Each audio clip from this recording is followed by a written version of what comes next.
Have you ever, sat down at your desk and just stared at a textbook?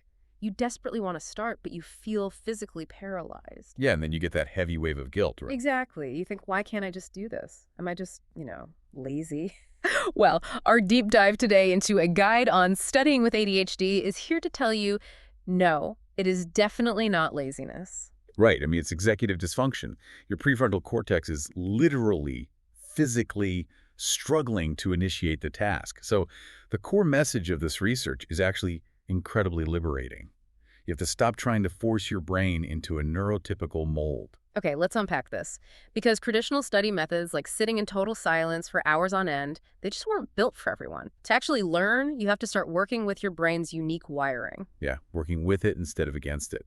And, if we connect this to the bigger picture, before you can absorb any new information, you have to anchor your brain in physical space. Right, because an ADHD brain has this baseline craving for stimulation. Exactly. Total silence just leaves a void. And your brain will absolutely try to fill that void by getting distracted. So you need a low-level, continuous input. Like brown noise, right? Yeah, brown noise is perfect. It's deeper, it's more rhythmic than white noise.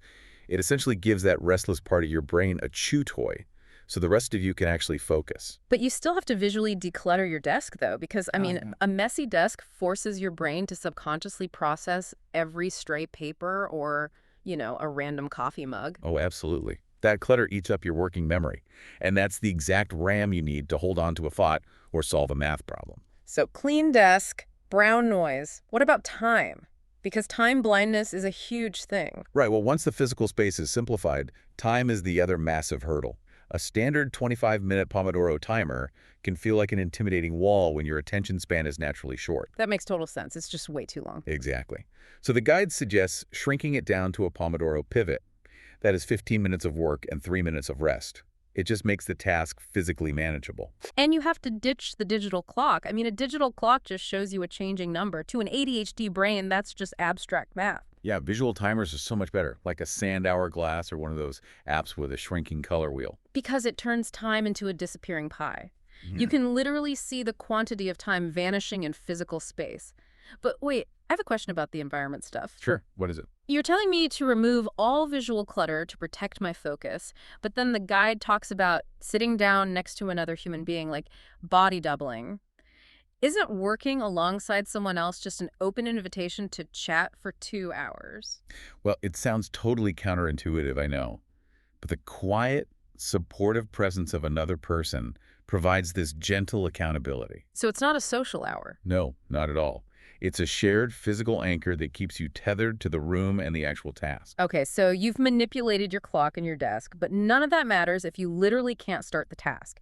And that brings us to the actual brain chemistry. Right, and here's where it gets really interesting.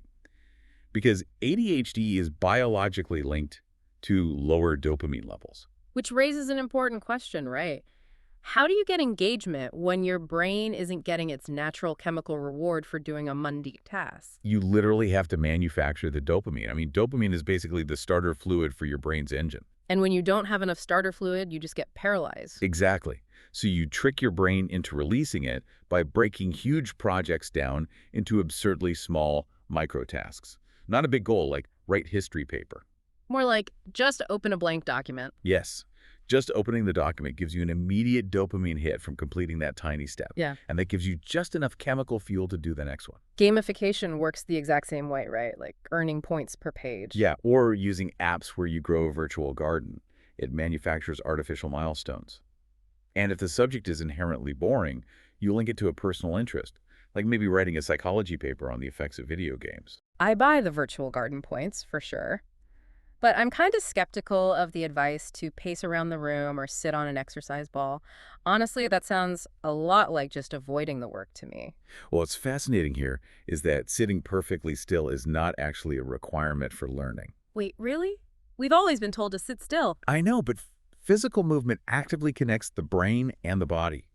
It channels that natural restlessness into focus rather than letting it derail you. Okay, so you're pacing, you're earning virtual gardening points, you're hyper-focused. But this dopamine hacking requires immense cognitive energy, doesn't it? Oh, it really does. It burns through your brain's fuel reserves very quickly. And that sudden drop in glucose and energy is what causes the inevitable emotional crash. So a crash is basically a biological given. Yeah, it is. So when you hit that wall and frustration boils over, you just have to step away and practice some self-compassion. And the guide mentioned something specific for those taking ADHD medication, right? Yes, you have to manage those specific medication crashes. You do that by planning your most demanding tasks for your peak times. And then you need to support your body with a nutritious snack right as the meds wear off. And when you do step away, it has to be true rest. Doom scrolling on social media, it's literally like drinking salt water when you're thirsty. That is a great way to put it. It feels like a break, but it actively overstimulates your brain. Yeah, it just drains your energy even further. True rest means stepping outside or, doing some stretching. Ultimately, studying with ADHD is really just about progress over perfection. You have to forgive your setbacks and make sure to celebrate those small victories. So what does this all mean for you? Well, if you're staring at that textbook feeling totally paralyzed, remember the mold just wasn't made for you. Right, you have to build your own mold. Exactly. Which leaves you with this final thought to take away. If traditional study methods are just a neurotypical mold that doesn't fit everyone, what other standard productivity rules in your daily life or workplace are actually just defaults waiting to be rewritten?